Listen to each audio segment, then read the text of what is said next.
அனைவருக்கும் வணக்கம். அன்பால் இணைவோம், ஆரோக்கியமாக வாழ்வோம். இன்றே இணைந்திடுங்கள் ஹெல்தி ஹோம் சமையலோடு. இன்றைக்கி நம்ம ஹெல்தி ஹோம் சமையலில் டோஃபு சில்லி ஃப்ரை எப்படி செய்யுதுன்னு பார்க்க போகிறோம். டோஃபுங்கிறது சோயாலேருந்து எடுக்கிற பன்னீர். சோயாவை பாலாக்கி அதை திரிய வச்சு பன்னீர் எடுப்பாங்க. இன்றைக்கி நான் 200 கிராம் டோஃபு எடுத்திருக்கேன். தண்ணியில் நம்ம இதை அலசிப்போம்.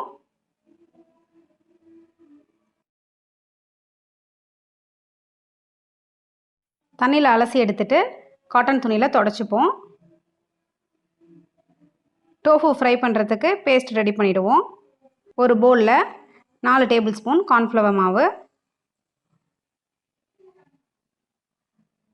1/4 டீஸ்பூன் மிளகு பவுடர், 1/4 டீஸ்பூன் உப்பு, 1/2 கப் அளவு தண்ணி சேர்த்து கரைச்சிப்போம்.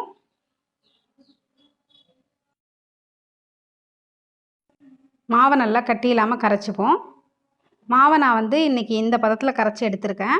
தண்ணியாக இருக்கறனால டோஃபோட ஷேப் நல்லா தெரியும். நம்மளுக்கு எந்த சைஸ் வேணுமோ அந்த சைஸுக்கு டோஃபு கட் பண்ணிப்போம். கட் பண்ண டோஃபுவை மாவில் நல்லா டிப் பண்ணிவிட்டு, நான் இன்றைக்கி ரஸ்க்கு பொடி பண்ணி வச்சுருக்கேன். அந்த ரஸ்கில் பிரட்டி எடுத்துக்கலாம். ப்ரெட் இருந்தால் ப்ரெட்டையும் பொடி பண்ணி வச்சுக்கலாம். பன் இருந்தால் பன்னையும் பொடி பண்ணி வச்சுக்கலாம்.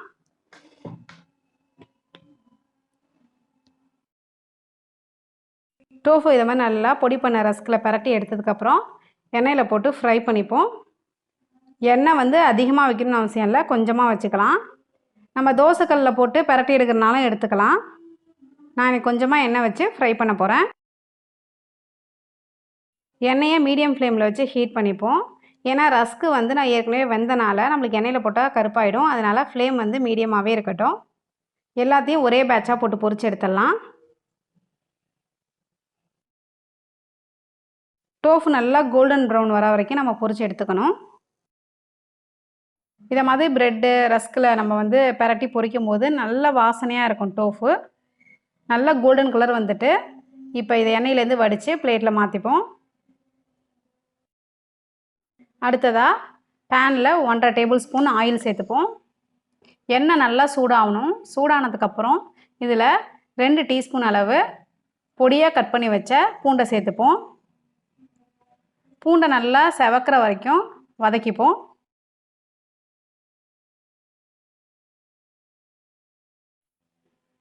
இப்போ பூண்டு நம்மளுக்கு நல்லா செவக்க ஆரம்பிச்சிட்டு இதை மாதிரி செவந்தோடனே ஒரு வெங்காயம் பெருசாக கட் பண்ணதை சேர்த்துப்போம்.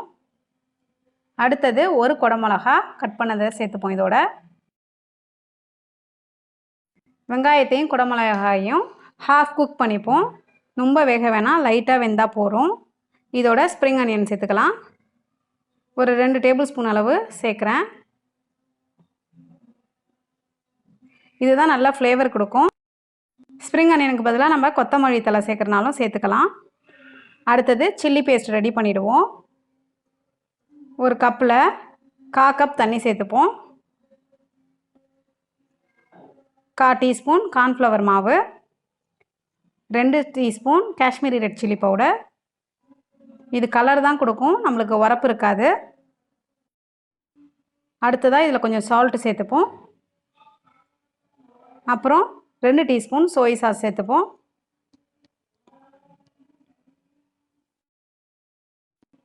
கட்டி இல்லாமல் மிக்ஸ் பண்ணிக்கலாம்.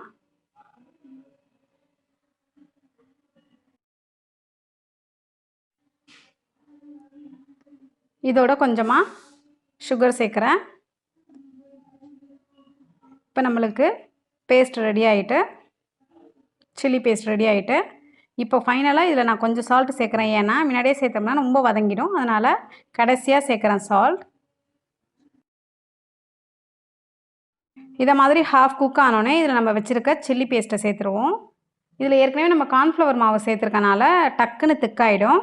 இது கொஞ்சம் ட்ரையான சில்லி டோஃபு. நம்மளுக்கு இன்னும் கிரேவி மாதிரி வேணுன்னா இன்னொரு 1/2 கப் நீங்கள் தண்ணி சேர்த்துக்கோங்க. இப்போ இதை மாதிரி திக்கானதுக்கப்புறம் இதில் நம்ம ஃப்ரை பண்ணி வச்சுருக்க டோஃபுவை சேர்த்துடலாம்.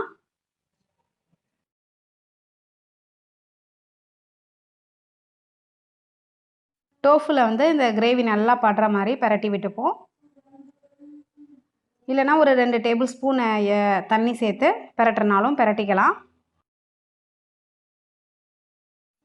டெலிஷியஸான டோஃபு சில்லி ஃப்ரை ரெடி ஆகிட்டு, இது மேலே தூவுறதுக்கு 1 டேபிள் ஸ்பூன் வெள்ளை எள்ளு வானலில் போட்டு நல்லா வெடிக்கிற வரைக்கும் ஃப்ரை பண்ணிப்போம்.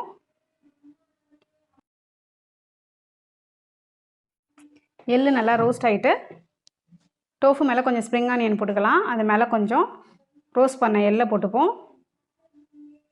நீங்களும் இந்த டோஃபு சில்லி பன்னீரை ட்ரை பண்ணி பாருங்கள். சப்பாத்தியோடு சாப்பிட்லாம், சாதத்தோடு சாப்பிட்லாம். இன்னொரு வீடியோவில் நான் உங்களை சந்திக்கிறேன். நன்றி.